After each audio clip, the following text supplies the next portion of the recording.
Hi, my name is Nick Borson, and in this video I'm going to talk about how to use regular expressions with PowerShell.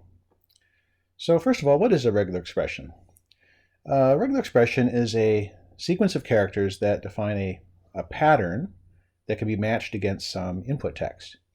So it's very useful for parsing strings in text files or something like that, where you have some kind of input that matches some kind of pattern, and you want to be able to either compare it with a pattern or pull values out of the string. And that pattern can just be a literal sequence of characters, but it could also include wildcards or classes of characters. It can include repeated sequences of characters and so on. So we'll go through and some examples to explain all of those things. But to take a very simple example, a pattern can just be a literal search string. You might search for a specific string within the input. That would be a literal sequence of characters, but you can have other more complicated things. So in PowerShell, regular expressions are commonly used with the match operator, the replace operator, and the split operator. So let's go ahead and take a look at some examples. So here we are at a terminal window with a PowerShell prompt. And let's go ahead and try using some regular expressions using the match operator. So to start with, the match operator takes, on the left-hand side of the match operator is the input string you're going to try to match. On the right-hand side is the regular expression that you're looking for within that input string. So let's take a simple example. We'll just take the string 1, 2, 3. And we'll match it against the regular expression 2, TWO. So what does that do? It literally just looks for the sequence of characters TWO in that input string, and it tells us whether it found it or not. So the result of that is either true or false. It's a Boolean value. And because it's a Boolean value, you can use it in any context where you want a Boolean value. You can assign it to a variable, of course, but you can use it in an if expression or in a loop of some kind. So for example, I can say if, let's go ahead and just complete that. If 1, 2, 3 matches 2, so this is the same expression we just used above, then we enter the code block that says it matches. And otherwise, else, we enter the code block that says no match. So if we execute that, we get it matches, because of course 1, 2, 3 did match the regular expression 2. What if instead of searching for 2, we searched for 6? Well, then, as you'd expect, the return value is false, because 1, 2, 3 did not match the input 6. And of course, if we use that in a control statement like this, if we search for 6, we'd say no match. Okay, so far we haven't really seen the power of regular expressions. We're just searching for a string within another string. But regular expressions can also contain wildcards. So one of the simplest wildcard is just the dot character, the period character. So instead of searching for 2, what if we search for T period O? Well, the period doesn't occur anywhere within the input string, and yet it says it matches. The reason is because the period can match any character.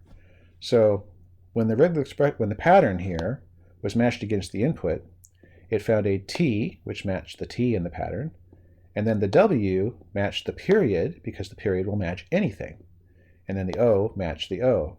And so that input, or the pattern in this case, matched the sequence of characters TWO in the input. Now, whenever you use the match operator, there is an automatic variable that's defined called matches. And if we look at that, we can actually see what was the substring within the input that matched the pattern. And matches 0 is always that substring. So we see that the pattern T period O matched the input, matched the substring TWO in the input. So that's the dot. Now, the period can also be matched against, well, in addition to the dot, you can use what are called quantifiers. So one of the most common is the asterisk character, which matches 0 or more of something. And what is it matching 0 or more of? 0 or more of whatever the previous character or element of the pattern was. So let's take an example. So instead of matching TWO, let's match THRE star. Okay, so we're matching 0 or more E's. Well, let's just look for E star. E star. We're matching 0 or more E's. Well, okay, this will be finding the first occurrence of that. If we look at matches, oops. Oh, it actually didn't, it matched, it had a 0 length, a 0, let's look for E plus instead of E star. So there's, plus means 1 or more occurrences. If we look at matches, then it matched 1 E. Because what happened here was it found the first E, and then it matched it, and then there was no E after it, and so it stopped. What if instead we look for THRE star? Now, we look for matches, it matched THREE because the THR matched the THR of the input, and then the E star matched as many E's as it could find after that. Now the star is not limited to being used with a literal character. You can look for, you can have, if the star is preceded by a period, then it will match any character 0 or more times. And not the same character over and over, but any character followed by any character followed by any character. So, so we can say T star E, for example. And then when we say matches, let's see, what am I? Oh, I meant to say T dot star E. Okay, so this will look for a T followed by any character, 0 or more occurrences of any character followed by E. When we looked at the result of that, we got something that might be a little surprising. It didn't just match the 3, it matched the 2, 3, because the T matched the very first T it found, and then it looked for as many characters as it could up until that final E. So the dot star matched this whole sequence of characters, and then the final E matched the E at the end. So it's always going to do greedy matching. It's going to match, you know, in theory, this could have matched just this part, you know, T followed by up until the first E, right? But it didn't do that. It matched as many characters as it could while still matching the pattern. So it started with the first T and ended with the last E. Now, if we wanted to let's say we only want to match the 3. We only want to search within a word. We don't want to cross that comma boundary. So we want to search for, we can do that by being more restrictive about what characters are matching. Instead of using a dot, which matches anything, we can say, well, I don't want to search for the comma. I want to only look for a letter. I want to look for the letter T, and followed by as many characters as we have up to an E, but I don't want any commas in between. Well, to do that, instead of using a dot here, we can use square brackets, which is going to represent a set of characters. And there are a couple different ways we can do this. One is to say, well, I only want to look for the letters A through Z. So we'll match a T followed by any number of other letters followed by an E. When we do that, we'll get matches, and it matches just the word 3. Another way I can do it is, instead of saying I want to match the letters A through Z, let's say I just want to match any character at all except for the comma character. So to do that, inside the square brackets, I use the caret, which means in this context, the caret means not, or characters not in this set, and I'll put a comma. So I'm going to match anything except a comma. So a T followed by anything except a comma, 0 or more times, followed by E. And again, it's a match, and the substring that we matched was the word 3. Okay, so we've looked at at just literal matching. We've looked at matching wildcards, quantifiers, namely the star, and sets of characters. So the next thing I want to talk about is anchors. So far when we've been looking for words, when we've been looking for matches, it's been looking anywhere in the string. So when we looked for 2, for example, it found the 2 right in the middle of the string. What if we want to look for for characters at the beginning or end of for something that happens only at the beginning of the string or only at the end of the string, or even just match only the entire string? So for example, we can say 1, 2, 3 as our input again, and we'll say match, and let's look for 2 again, but let's take an anchor at the beginning. That anchor means that whatever follows has to be at the beginning of the input. Beginning of the line in multi-line mode, or beginning of the string in single line mode. So this is going to say false, because although there is a 2 within that string, it's not at the beginning. But if we look for 1 with the caret in front of it, then it's going to say true, because it could find a 1 at the beginning. So the caret anchors the pattern to the beginning of a line, or the beginning of the string. There's another anchor, which is, there are several anchors, but the common ones are the caret, meaning the beginning of the line, and $, meaning the end of the line. So let's try the $. So we can say, let's say 2 again with the $. Well, false, because 2 is not at the end of the string. But if we say 3 with a $, then it's true, because the 3 is at the end of the string. And you can sometimes you might want to use these together sometimes. Maybe you want to say that the pattern matches the entire string without any extra stuff at the beginning or end. So we can say, 1, 2 match caret 2, well, caret, let's say it's $1. So this means we expect the entire input to consist of that pattern, of the pattern 1. And of course, it's going to be false. But if we have the input as just the word 1, then it's going to be true.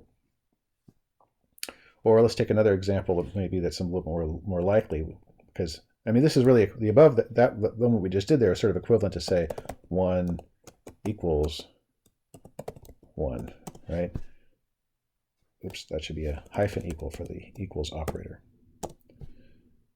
But we can do something that's a little more interesting. Let's say we want the entire string to be something that begins with an O and ends with an E. So 1 match anchor O dot star E. Okay? So we want to say, does this string, oh, and then again with a $sign at the end, because we want the E to be at the end. So the question is, does the input begin with an O, so it has to consist of an O at the start of the line, followed by 0 or more characters, we don't care what they are, followed by an E at the end of the input. And this is a match. But if we say 1, 2, then it is not a match because there's no E at the end.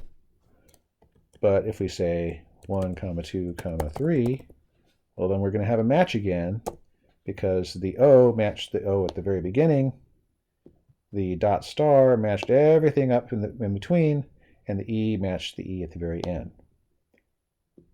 And the caret and the $sign made sure that the O that we're matching is the first O, and the E that we're matching is the last E, because they have to be at the beginning and the end, because they're anchored there. So those are anchors.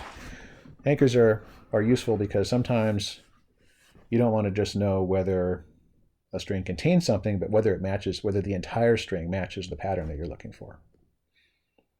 Okay, so that is anchors. Now, the other thing is that when you're matching patterns, sometimes you want to be able to find out what it is you're matching. So far when we've used the matches variable, all we've seen is what is the pattern, in this case, what is the entire pattern or what is the entire input substring that our expression matched against. But you can also capture, you can specify within the thing you're searching for, you can specify a group or a sequence that is grouped together, and that gets captured, and so you can actually see what the value of that is in the result. So let's take an example. Let's go with 1, 2, 3 again. And let's match it against dot star, comma, dot star, comma, dot star. Okay, so we're matching any character, any sequence of characters, 0 or more, followed by a comma, followed by any sequence of characters, 0 or more of them, followed by a comma, and again followed by any sequence of 0 or more characters. Okay, but each of these sequences of characters is enclosed in parentheses. So the parentheses represents a group, and that group ends up getting captured. So let's go ahead and match that. We'll see that it does match. Now when we look at the matches variable, we can see that matches 0 is the entire thing that got matched, which happens to be the entire input string. Matches 1 is the first captured group. Matches 2 is the second captured group, so the part of the substring of the input string that matched the second dot star. And matches 3 is the third captured group, the part that was inside the third set of parentheses. So this dot star matched 1, then we had a comma. This dot star matched 2, and then we had a comma. And this dot star matched 3, and then we had a comma. And each of those dot stars was captured because it's enclosed in parentheses. Okay, that's very useful because we can also say, we can say matches dot count, and we can see that there are 4 elements there. The entire substring, and then 3 captured groups. And we can say matches 0 is, or matches 1, say, is the first captured group. So the first field that we matched against. Matches 2 is the second group, and so on.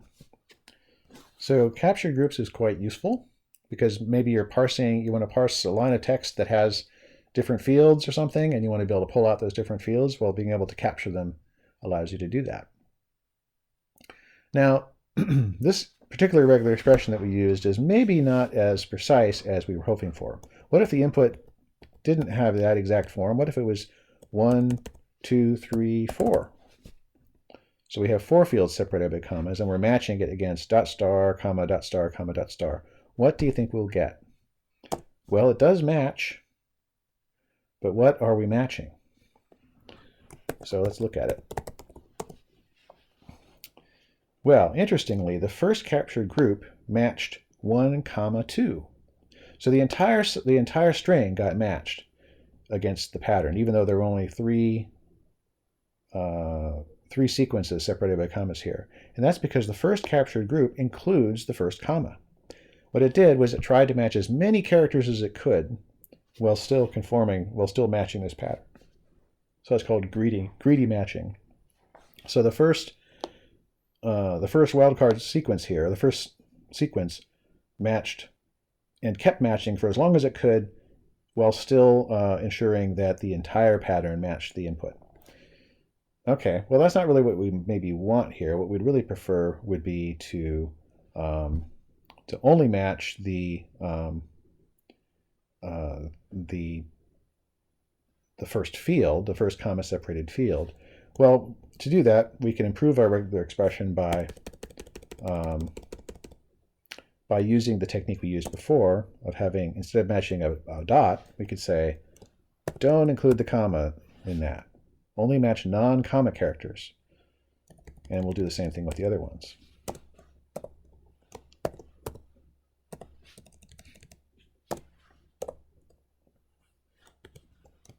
Not a comma. So we're going to match non-comma characters, 0 more non-comma characters, followed by a comma, followed by 0 more non-comma characters, followed by a comma, followed by 0 more non-comma characters, followed by a comma. And then when we match it, it's true. And again, now we have the first captured group is 1, second captured group is 2, and the third captured group is 3. So that's a little more reasonable. But we just still have this extra 4 at the end, which maybe wasn't what we wanted. Maybe we actually want to be more strict about what we're matching. There's an example where we could use the anchor again. We could say only match starting at the beginning and starting at and ending with the $sign. So we expect there to only be 3 groups separated by commas. Only be 3 words separated by commas. And if there's more than that, if there's extra stuff at the end we're not expecting, we're not going to call that a match. So that's not going to match. But if we have just 1, 2, 3, then we do have a match. So you can design your irregular expression to be more or less strict about the input. Maybe you're only looking to see if a pattern exists somewhere within the string, but maybe you want to ensure that the entire string matches the pattern that you expect. So that's where anchors, the combination of anchors and so on comes into play. Okay, let's try a couple other things. We've used quantifiers with character sets or classes, and we've used quantifiers with the period, with the star. You can also use it with groups. You can have a group, which then becomes a sequence of characters that gets repeated.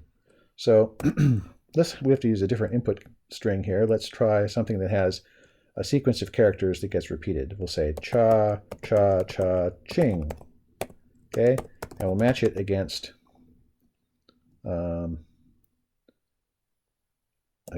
let's say the group CHA, and we'll match it 0 or more times.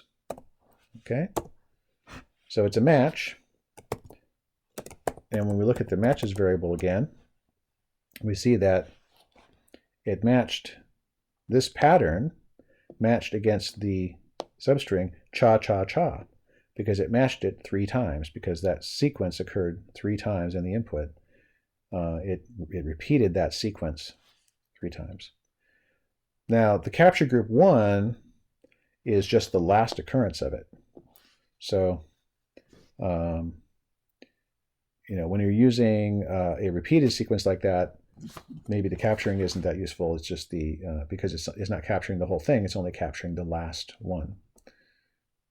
You can also specify a non-capturing group if you want.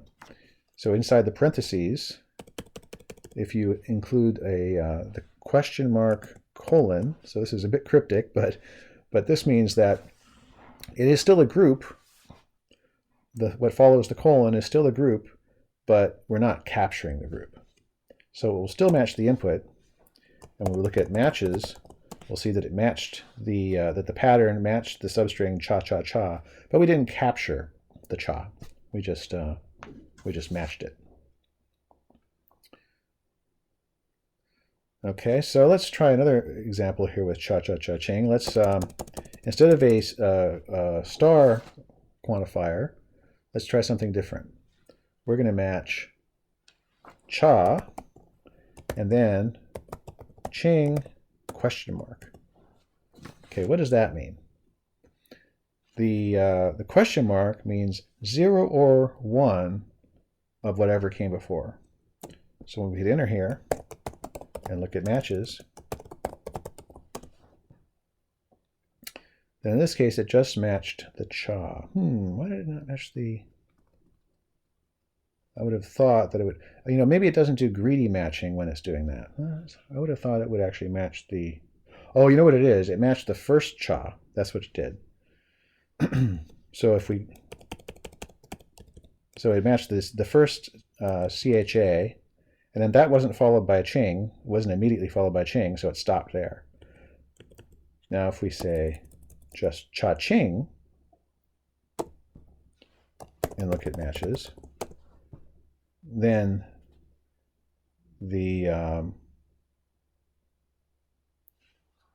it matched the input string cha ching, and the capture group, the part in parentheses, was the word ching.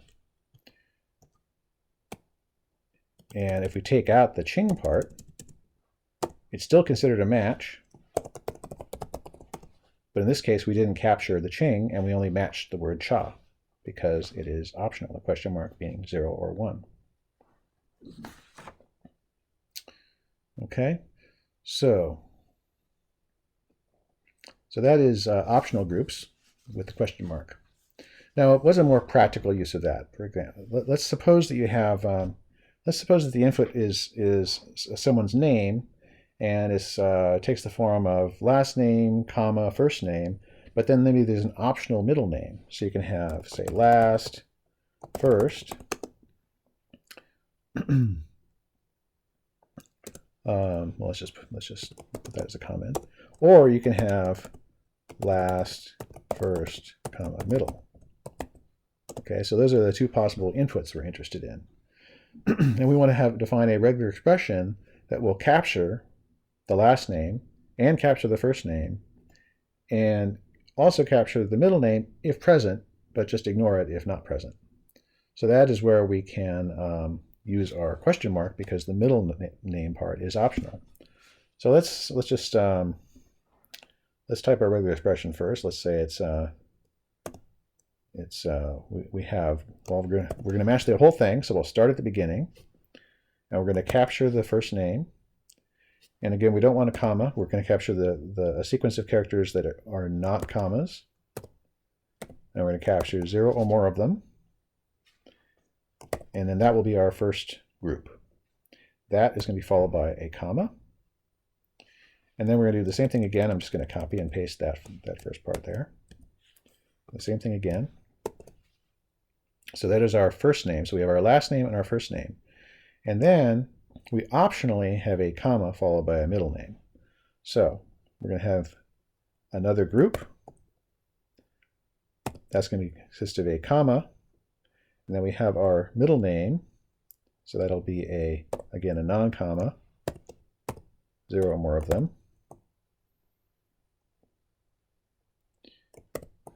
And then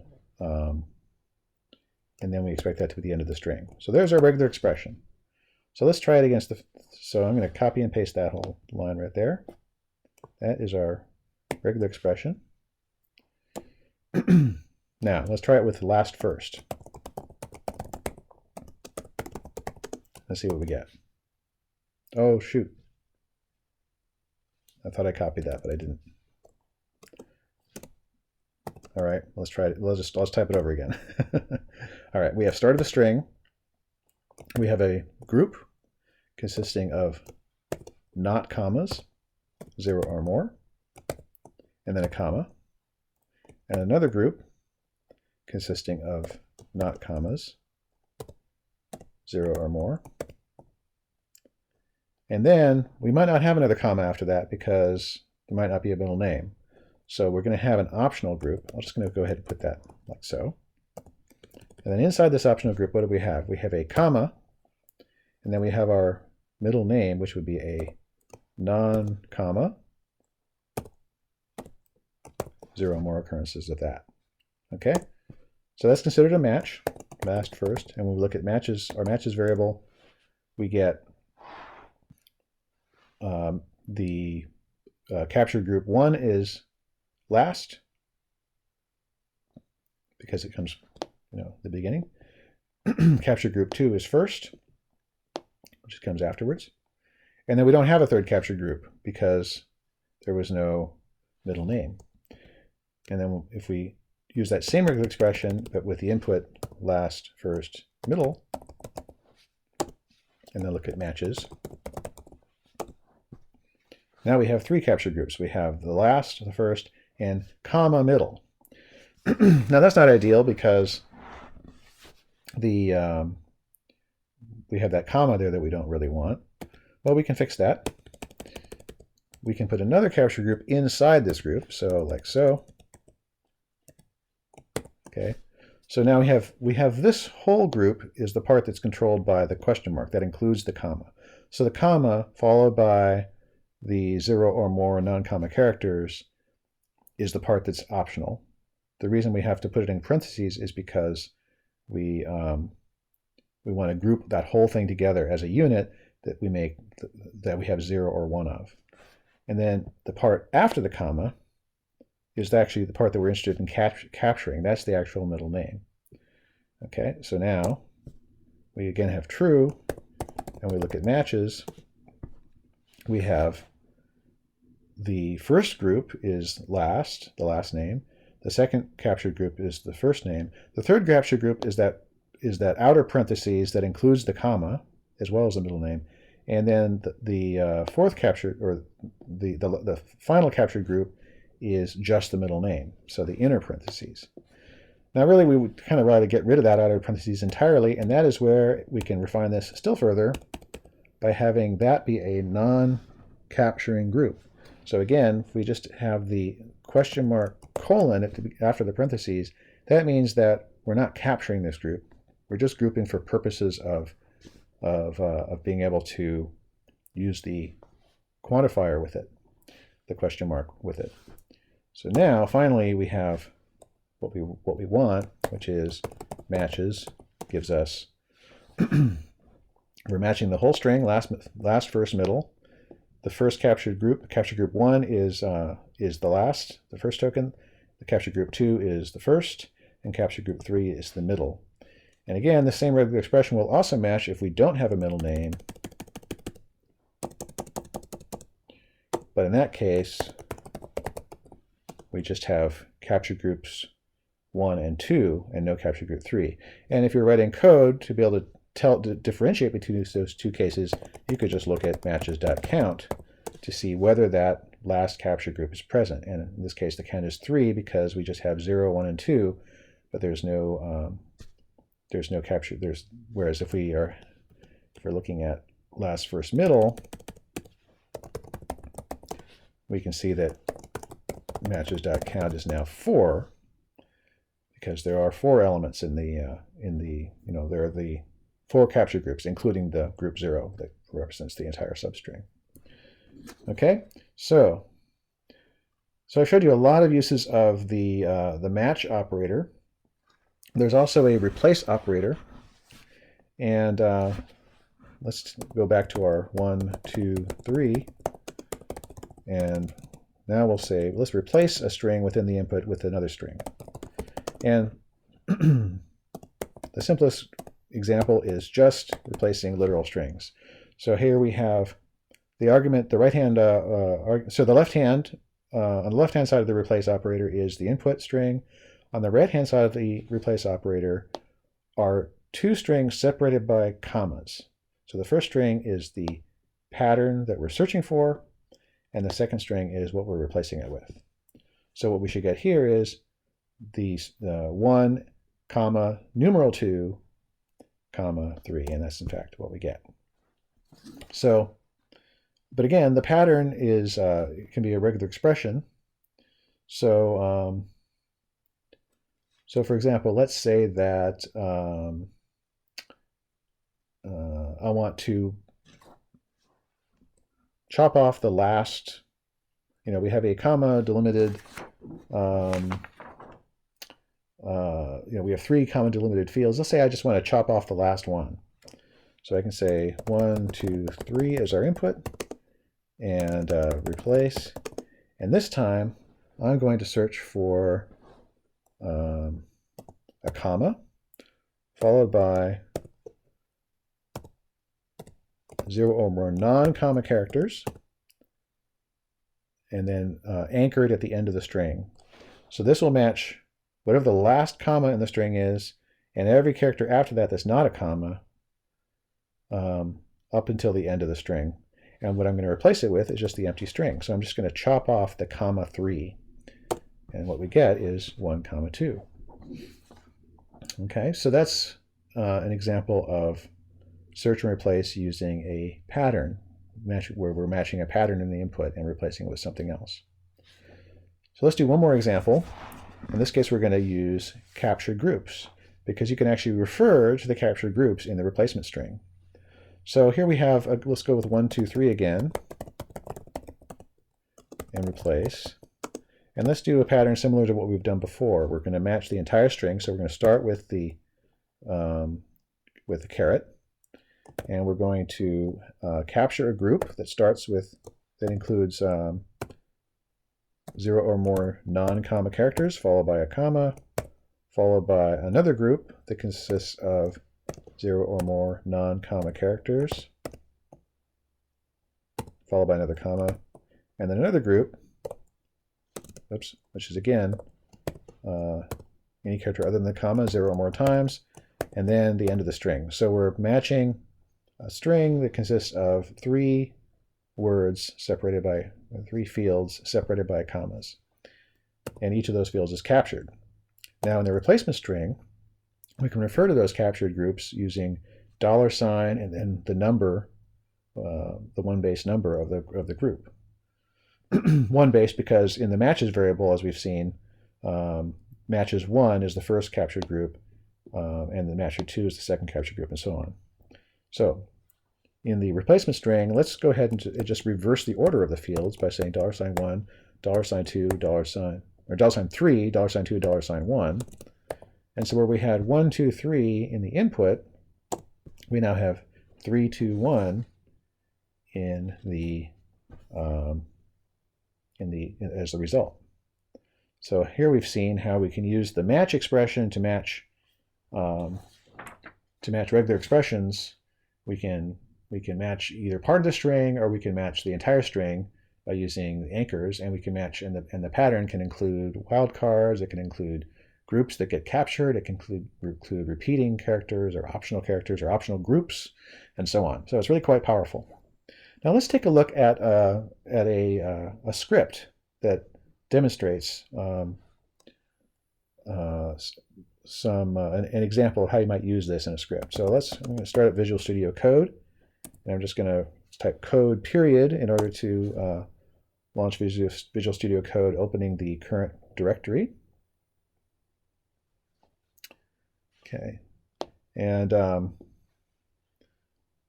right, so here I've created an input file, and this input file has a sequence of like definitions, like you might find in a dictionary.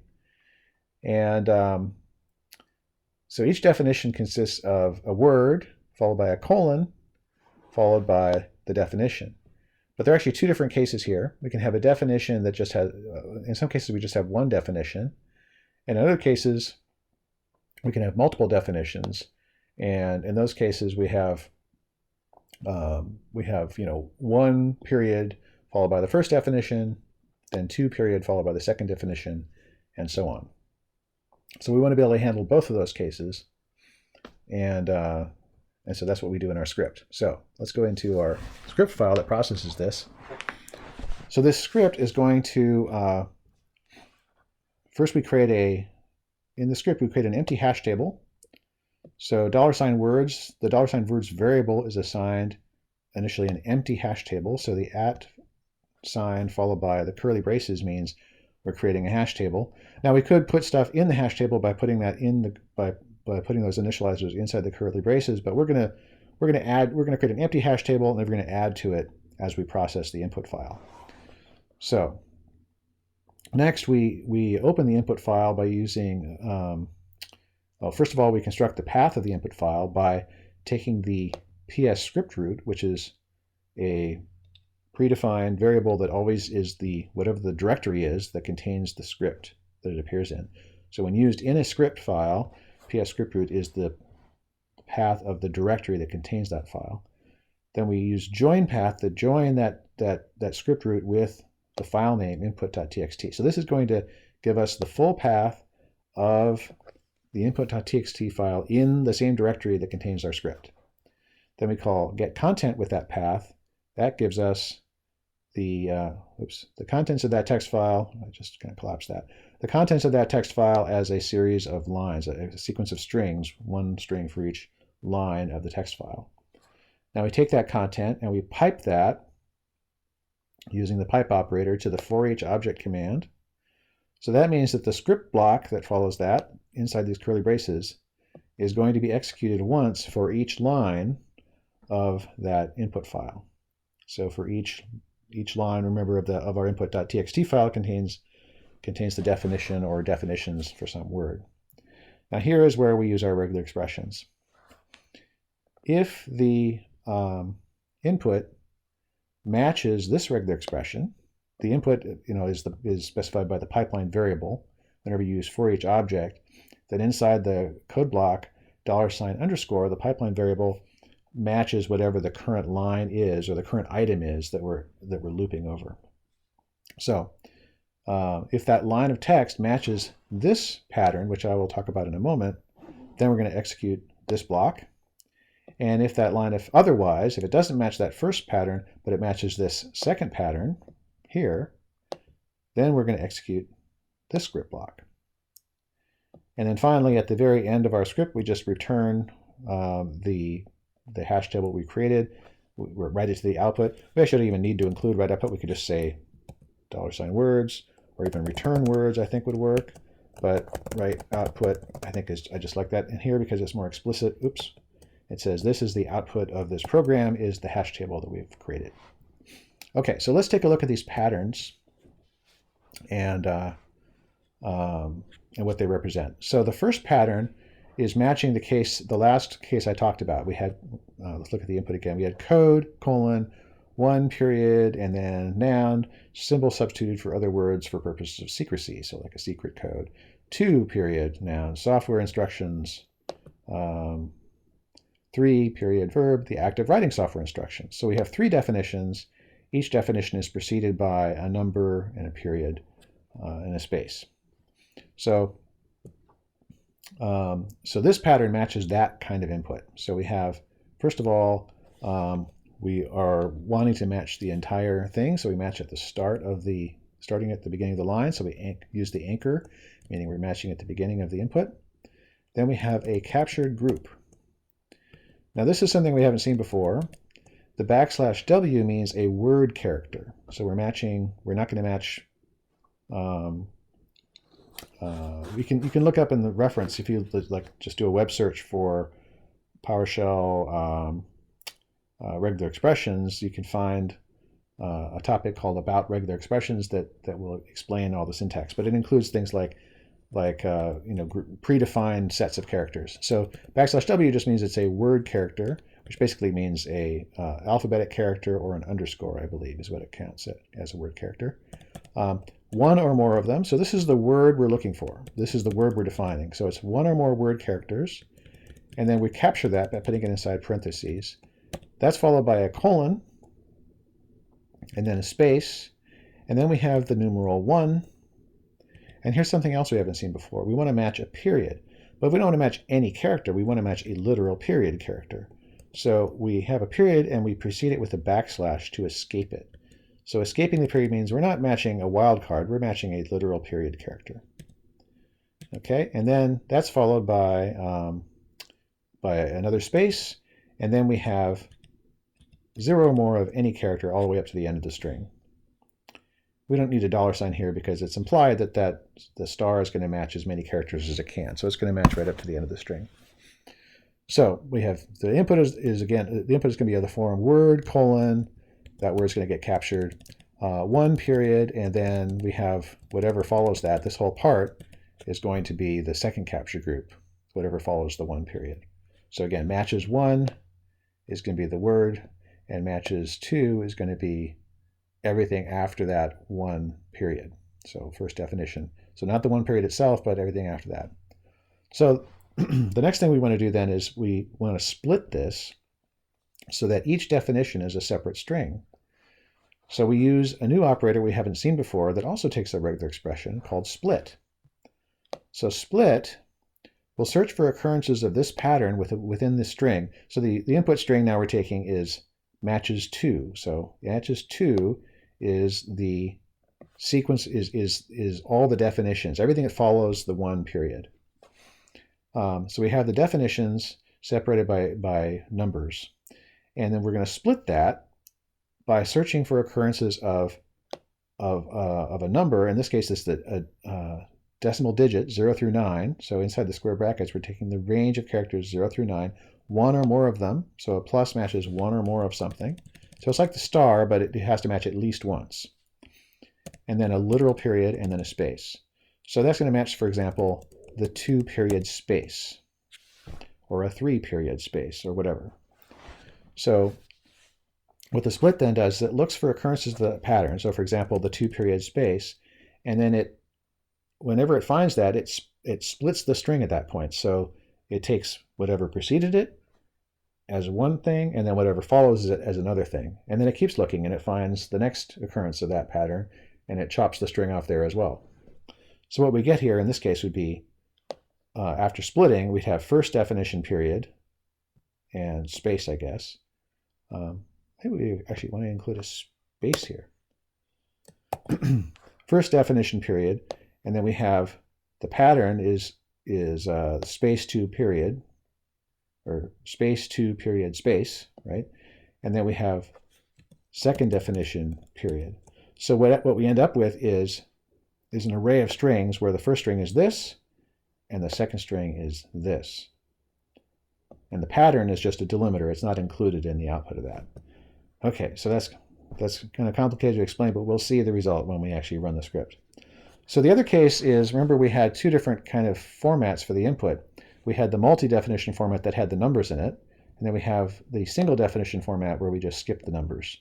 And so in that case, we have that we match it here, where we don't match the first case because we didn't have a 1 period.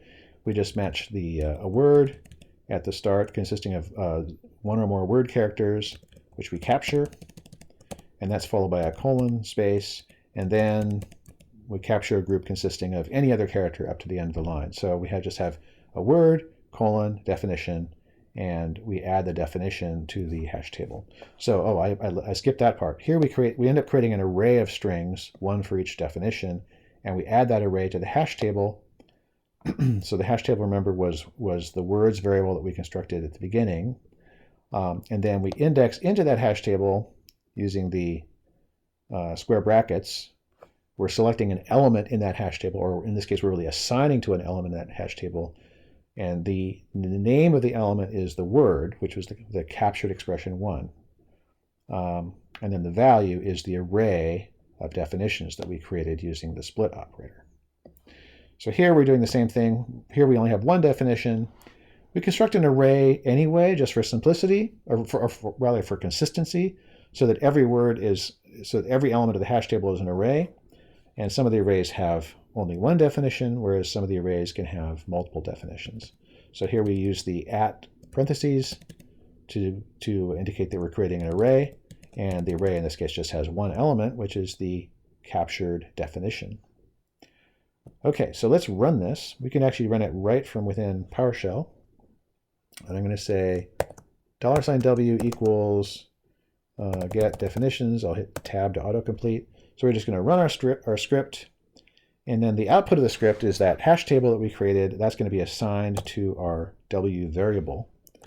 And if we say W.count, we see that it has 3 elements. And if we say W, and if we look at our input again, let's go back to our input. We say W, we had a banana, a camel, and we had code. We had those 3 words. So we say W, oops, I didn't mean to do that. Go back to our W banana. Okay, and hit enter. We see that banana is a long curved fruit with yellow skin. Now, looking at our at the code here, we see that that element of the hash table is actually an array of strings. So if we go back here, W banana, and we call get type name, then indeed it is an array of objects. That object square brackets means we have an array. In PowerShell, we don't ever distinguish between the types within the array. But if we look at the count of that array, we see that this array has one element. And if we look at the element 0 of that array, we see that that is in fact the string that we looked at that has a type, which is string, and we can get its length, for example, and so on. Okay, so we have the banana member of our hash table is an array of strings, which happens to just have one string, and that's the definition of banana. And also, just the way hash tables work in PowerShell for convenience, we can just say .banana, alternative syntax. And in the case of a hash table, it's going to, it's almost as if it's a property. It's not really a property. It's an element of the hash table, but we can refer to it using the syntax for convenience. So a hash table, a banana is a long curved fruit with yellow skin. Well, let's look at, we had camel was another one, a horse designed by a committee. I forget who first said that, but I like it. And we have, finally, we have code. And this is the unique case because in this case, we have 3 definitions for code. And we see that the split operator did what we expected. We broke the when we matched the second match expression matched this whole string right here, and then that got passed as the input to the split operator, and the split operator